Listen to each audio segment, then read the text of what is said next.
23일 HD 현대에너지솔루션이 상한가를 기록했습니다. 갑자기 이게 무슨 일일까요? 바로 정책 이슈가 있었습니다. 전날 미국 무역대표부는 전기차와 반도체, 의료품을 포함한 중국산 제품에 대한 관세 인상 조치 일부가 8월 1일부터 발효된다고 밝혔습니다. 이는 지난 14일 미국 정부가 중국의 불공정한 무역 관행을 비판하며 반도체와 전기차, 태양광 패널 등 중국산 제품 180억 달러 규모에 대한 관세 인상 방침을 밝힌 데 따른 겁니다. 국내 여러 태양광 관련 기업들이 저평가받는 이유 중 하나가 중국 태양광 기업이 저가 제품을 필두로 글로벌 시장 점유율, 그중에서도 미국 내에서 높은 점유율을 보여왔기 때문인데요. 중국 제품에 관세를 부여함으로써 K 태양광 기업들에게 다소 유리한 환경이 형성되었다고 볼 수 있죠. 그간 하나솔루션은 여러 차례 분석을 해드렸으니까 오늘은 HD 현대에너지솔루션을 분석해 보겠습니다.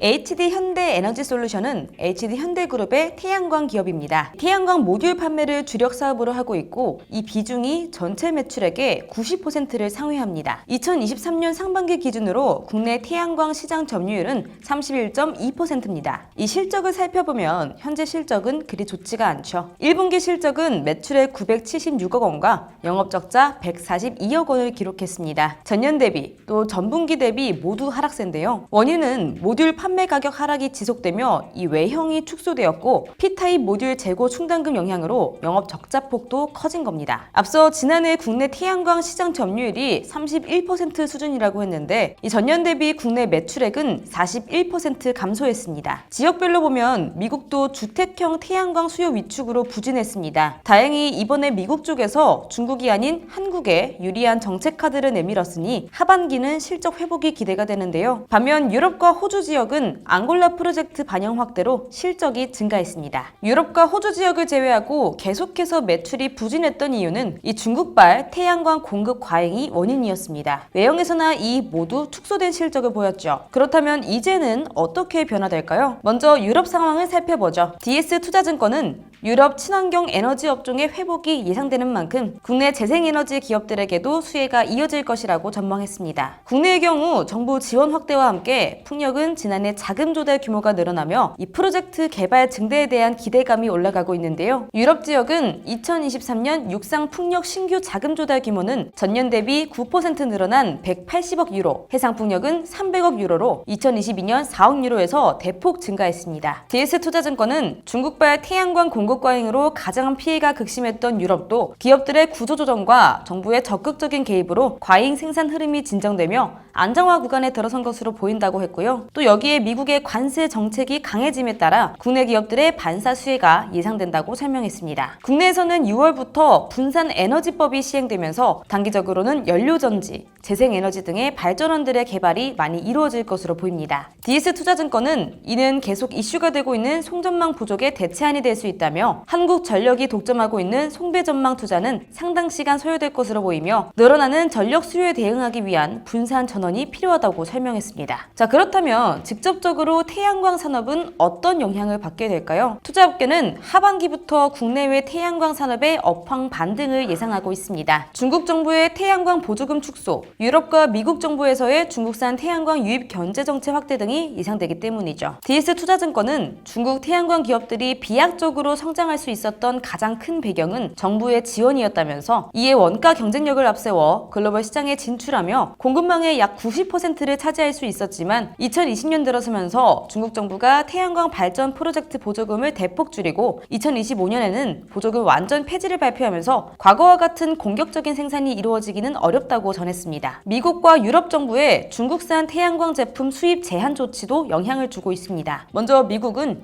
6월부터 동남아 우회 중국 태양광 제품에 254%의 관세 부과를 시작하며 양면형 태양광 패널에도 해당 조치를 적용할 것으로 예측됩니다. 유럽도 지난 4월 중국 태양광 업체를 대상으로 불공정 보조금 조사를 시작했으며 재생에너지 경매 시스템 변경을 통해 자국 업체들을 보호하는 지원책을 발표했습니다. DS투자증권은 주요 국가들로의 중국 태양광 기업들의 판매가 어려워질 것으로 예상됨에 따라 국내 태양광 기업들의 반사 수혜가 있을 것으로 보인다며 또 그러면서 특히 유럽은 중국발 공급 과잉에 따라 피해가 가장 컸던 만큼 회복 시 개선폭도 높을 것으로 예상한다고 분석했습니다. 업황이 개선되는 만큼 HD 현대에너지솔루션의 실적도 개선되겠죠. DS투자증권은 HD 현대에너지솔루션에 대해 2024년 실적은 매출액 4,714억 원과 영업적자 61억 원을 전망했습니다. 이게 개선이 되는 실적이기는 하지만 여전히 적자가 예상되는 상황이라 다소 실망스러운데요. 태양광 모듈 매출 개선에 좀 더 시간이 필요해 보입니다. DS투자증권은 태양광 모듈 매출액은 전년 대비 15.5% 감소한 4,091억 원으로 추정하며 1분기를 저점으로 분기별로 점진적인 증가가 예상된다고 분석했습니다. 또한 2분기까지는 P타입 모듈 재고 소진으로 영업적자에서 벗어나기 어려울 것으로 보이나 적자폭은 축소될 전망이며 3분기부터는 흑자 전환을 전망한다고 밝혔습니다. 또 다른 아쉬운 점은 이 정도의 예상은 주가에 이미 반영이 된 듯합니다. 글로벌 태양광 업황이 최악의 시기를 지나서 바닥을 다지고 있고 주가도 어느 정도 선반영되고 있죠. 결국 올해 흑자 전환이 가시화되는 시점이 중요해 보입니다. DS투자증권은 2025년 매출액 5,787억 원 그리고 영업이익 174억 원으로 흑자 전환을 예상했습니다. 여기에 미국과 유럽 등 주요 지역에서의 신규 설치 규모에 따라 실적 추정치는 올라갈 가능성이 높다고 분석했습니다. 향후 실적과 주가 추이를 좀 더 확인할 필요가 있어 보이네요. DS투자증권 역시 태양광 산업은 매크로와 정책 등의 영향을 크게 받는 업종이라면서 향후 전망에 따른 실적 개선 여지 여부가 더 중요한 만큼 현 시점에서의 태양광 업황은 긍정적인 요소들이 많다고 보여진다고 전했네요.